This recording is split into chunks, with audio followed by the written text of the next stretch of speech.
పాసమైలారం ప్రమాదంలో అంతకంతకు మృతులు పెరుగుతున్నారు. సిగాచి ప్రమాదంలో మృతుల సంఖ్య ఇప్పుడు 40కి చేరింది.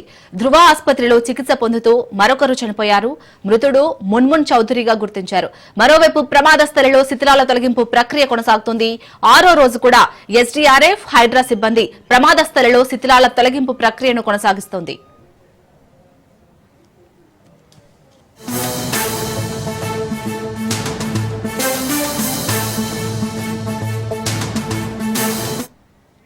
అటు ప్రమాదం జరిగి 6 రోజులు అవుతున్నా ఇంకా 9 మంది కార్మికుల ఆచూకీ లభించడం లేదు. మరోవైపు పటాన్చెరు ఆసుపత్రిలో 5 గుర్తు తెలియని మృతదేహాలు ఉన్నాయి. ప్రమాదంలో తీవ్రంగా గాయపడ్డ 23 మంది కార్మికులకు వివిధ ఆసుపత్రుల్లో చికిత్స కొనసాగుతోంది.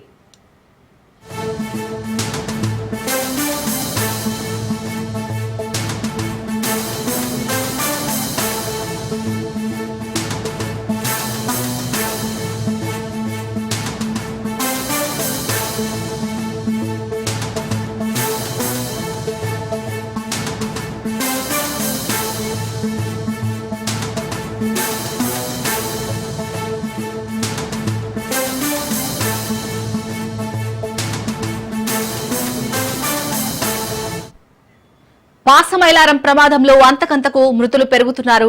సిగాచి ప్రమాదంలో మృతుల సంఖ్య ఇప్పుడు 40కి చేరింది.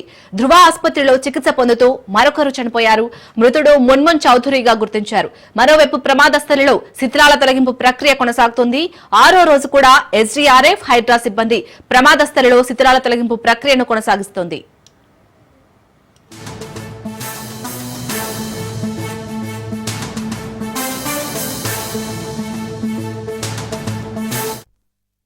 అటు ప్రమాదం జరిగి 6 రోజులు అవుతున్నా ఇంకా 9 మంది కార్మికుల ఆచూకీ లభించడం లేదు. మరోవైపు పటాన్చెరు ఆసుపత్రిలో 5 గుర్తు తెలియని మృతదేహాలు ఉన్నాయి. ప్రమాదంలో తీవ్రంగా గాయపడ్డ 23 మంది కార్మికులకు వివిధ ఆసుపత్రుల్లో చికిత్స కొనసాగుతోంది.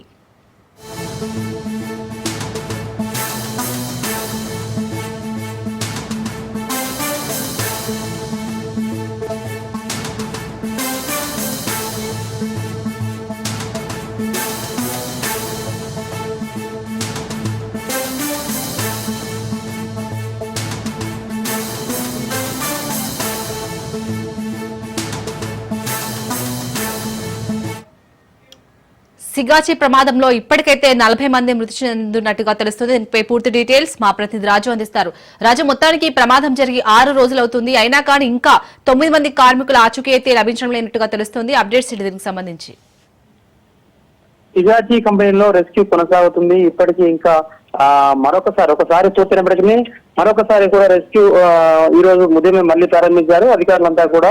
అయితే ఇప్పుడే ధృవ ఆసుపత్రిలో చికిత్స పొందుతూ మున్ముర్ చౌదరి అనే మరో కార్మికుడు మృతి చెందాడు. మొత్తానికి ఇంకా ప్రభుత్వ లెక్కల ప్రకారం, అధికారుల లెక్కల ప్రకారం 9 మంది కాగా అక్కడ ఉన్నటువంటి బంధువుల లెక్కల ప్రకారం ఇంకా 14 మంది ఆచూకీ రావాల్సి ఉంది. 14 మంది గల్లంతైనట్టుగా బంధువులు చెప్తా ఉన్నారు. అందులో Rahul Kumar Sharma, G Venkatesh, L Akhil, Raj Kumar, Shivakumar, Vijay, Akhilesh, Ramanjaneyulu, Irfan Ansari, Shambhuram, S Ravi, చికెన్ సింగ్, పూర్ణచంద్ర షా, జస్టిన్ వీళ్ళందరూ కూడా ఇంకా దొరకాల్సి ఉంది. వీళ్ళందరికి సంబంధించి గాలింపు కోసమే ఇంకా మరొక మారు హై లెవెల్ కమిటీ అయితే సూచించింది. ఖచ్చితంగా అందరి ఆచూకీ దొరికే వరకు కూడా రెస్క్యూ కొనసాగాలని చెప్పి మరొకసారి జిల్లా కలెక్టర్ ప్రావీణ్యకు తెలిపారు. ఆ విషయంలో ఈ రోజు అధికారులంతా కూడా మళ్ళీ రెండోసారి కూడా రెస్క్యూ అంతా ప్రారంభించారు. ఈ రోజు ఉదయం సిగాచికి సంబంధించినటువంటి కనిపినటువంటి వారిలో ఒక 3 మృతదేహాలకు సంబంధించి పూర్ణచంద్ర సాహు ఒరిస్సా, అస్లాం అన్సారీ బీహార్, శంభూరాం వీళ్ళ 3 సంబంధించి డిఎన్ఏ టెస్ట్ మ్యాచ్ కావడంతో ఇప్పటికి 33 మందిని బంధువులకు అప్పగించారు. మిగతా వారి కోసం డిఎన్ఏ టెస్ట్ కొనసాగుతా ఉన్నాయి. దానికి సంబంధించి ఇప్పటికీ రెస్క్యూ కొనసాగుతుంది. 14 మంది అని చెప్పి బంధువులు ఆరోపిస్తున్నప్పటికీ 9 మంది అని చెప్పి అధికారుల లెక్కల్లో ఉంది. అయితే ఈ రోజు ఇంతకు ముందే సిగాచి సంబంధించినటువంటి పరిశ్రమను బీహార్ సిపిఎంఎల్ బృందం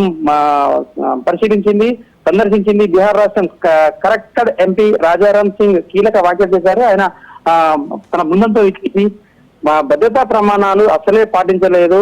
రిజిస్టర్ లో చాలా విషయాలు దాగున్నాయి. రిజిస్టర్ కాలిపోయిందని చెప్తున్నారు, కానీ రిజిస్టర్ 2 కాపీలు ఉంటాయి. మరో రిజిస్టర్ బయట పెట్టాలి, ఎందుకు దాస్తున్నారని చెప్పి కాంట్రాక్ట్ కార్మికులు చాలా మంది పనిచేస్తున్నారు, వారందరి లిస్ట్ అంతా బయట పెట్టాలని చెప్తున్నారు. కానీ కాంట్రాక్ట్ రిజిస్ట్రేషన్ చేయలేదు, దీనిలో మతలబేందో తెలపాలని చెప్పి కూడా డిమాండ్ చేశారు. కార్మికుల వివరాలు దాచిపెడుతున్నారు, హఠాత్తుగా ప్రమాదం జరిగిందని చెప్తున్నారు. కానీ అది అలా ఎలా జరుగుతుంది, అసలు ఉష్ణోగ్రత పెరిగినప్పుడు హెచ్చరించే వ్యవస్థ లేదా, ఎందుకు ఇంత నిర్లక్ష్యం వహించారని చెప్పి ఇప్పటికే అధికారులను ప్రశ్నిస్తున్నట్టు సమాచారం సందర్భం. అదేవిధంగా ప్రభుత్వాన్ని కూడా అతను డిమాండ్ చేశాడు. అయితే ఖచ్చితంగా ఇదంతా కూడా బయట పెట్టాలి, కడసారి చూసుకునేందుకు తల్లిదండ్రులకు వాళ్ళందరినీ గల్లంతైన వాళ్ళందరి కోసం రెస్క్యూ ఖచ్చితంగా చేయాలి, రిజిస్టర్లు బయట పెట్టాలి, తర్వాత 14 మందికి సంబంధించినటువంటి వాళ్ళ డేటాలు సేకరించాలి, ఎవరెవరు ఏంటి అని చెప్పి ఆ బంధువుల ద్వారా వారికి సమాచారం అయితే ఇవ్వాలని చెప్పి డిమాండ్ చేస్తా ఉన్నారు. ఖచ్చితంగా ప్రభుత్వ అధికారుల వైఫల్యంతో పాటు ఇగాజీకి సంబంధించినటువంటి యాజమాన్యం తూతు మంత్రంగా చేసినటువంటి తనిఖీల కారణంగానే చనిపోయినట్టుగా డిమాండ్ చేస్తా ఉన్నారు. ఖచ్చితంగా అందరికీ కూడా న్యాయం చేయాలని చెప్పి వాళ్ళు డిమాండ్ చేశారు ఇప్పటిదాకా. రాజు, అలాగే మన అధికారులు చెప్తున్న లెక్కలకు అలాగే అక్కడ బాధిత కుటుంబ సభ్యులు చెప్తున్న లెక్కలకు ఎందుకు వ్యత్యాసం ఉంటుంది అసలు? అంటే దీనిపై ఒక కమిటీ కూడా వేసింది కదా ప్రభుత్వం. 2 కమిటీలు వేసింది, అటు నిపుణుల కమిటీ ఒకటి వేసింది, తర్వాత అదేవిధంగా హై లెవెల్ కమిటీ 2 వేసింది. అయితే నిపుణుల కమిటీ సందర్శించి వాళ్ళు కూడా కొంత డేటా సేకరించారు. అదేవిధంగా హై లెవెల్ కమిటీ అయితే వాళ్ళు కూడా కొంత డేటా సేకరించారు. హై లెవెల్ కమిటీ అయితే సీరియస్ గా నిన్న అటు ప్రభుత్వ అధికారుల పైన కూడా, తర్వాత అటు కంపెనీ యాజమాన్యం పైన కూడా తీవ్రంగా వాళ్ళను మండిపడ్డారు. వాళ్ళ పైన ఏదైతే ఇప్పటికీ రికార్డులు సరిగా లేకపోవడం, ప్రభుత్వాధికారులు యాజమాన్యాల మధ్య అసలు సంఖ్య ఎంత ఉందో తెలుపకపోవడం, అదేవిధంగా గల్లంతైన వారు ఎంతమంది అనేది ఇప్పటికే చెప్పకపోవడం, ముఖ్యంగా ఏదైతే ఉద్యోగంలో ఉన్నటువంటి రెగ్యులర్ ఉద్యోగులు 9 మంది, మిగతా గల్లంతైన వారు మరి కాంట్రాక్ట్ కార్మికులు అనే విషయం మీద ఇంకా తేల్చలేదు. కాబట్టి వీళ్ళందరి విషయంలో కూడా ప్రభుత్వ అధికారులు తర్వాత యాజమాన్యం కూర్చొని వెంటనే ఆ వివరాలు తెలపాలి.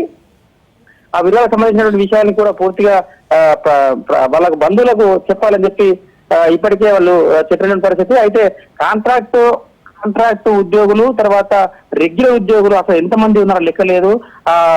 లాగిన్ లో అయితే ఆఫీస్ లో కొంతమంది ఫోన్లు ఉన్నాయి, ఆ ఫోన్లు పూర్తిగా బయటకు తీస్తే తప్ప ఇంకా వాటన్నిటిని బయట పెట్టాలి, అవన్నిటిని క్షుణ్ణంగా పరిశీలించి ఇంకా ఎంతమంది చనిపోయారు అంటే స్పష్టత ఇవ్వాలని చెప్పి అధికారులను ఆదేశించారు హై లెవెల్ కమిటీ. అయితే ఈ రోజు సాయంత్రానికి ఆ రెస్క్యూ కంప్లీట్ అవుతుంది.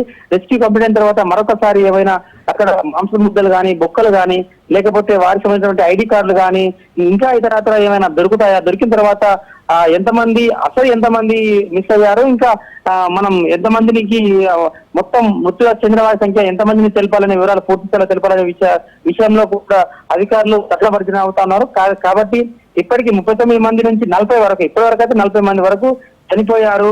ఇంకా 9 మంది అని చెప్పి ప్రభుత్వం చెప్తున్నప్పటికీ, 14 మంది అని బంధువులు చెప్తున్నప్పటికీ ఇవన్నిటిని సంఖ్య ఒకసారి క్రోడీకరించి ఈ రోజు సాయంత్రానికి మృతుల సంఖ్య, గల్లంతైన వారి సంఖ్య, మొత్తం సంఖ్య చెప్పే అవకాశం ఉంది. ఖచ్చితంగా ఈ రోజు సాయంత్రానికి అలా చెప్పాలని చెప్పినట్టు హై లెవెల్ కమిటీ, నిపుణుల కమిటీ, తర్వాత రాజకీయ పార్టీల నేతలు కూడా అధికారులను డిమాండ్ చేసినట్టు పరిస్థితి కనిపిస్తుంది.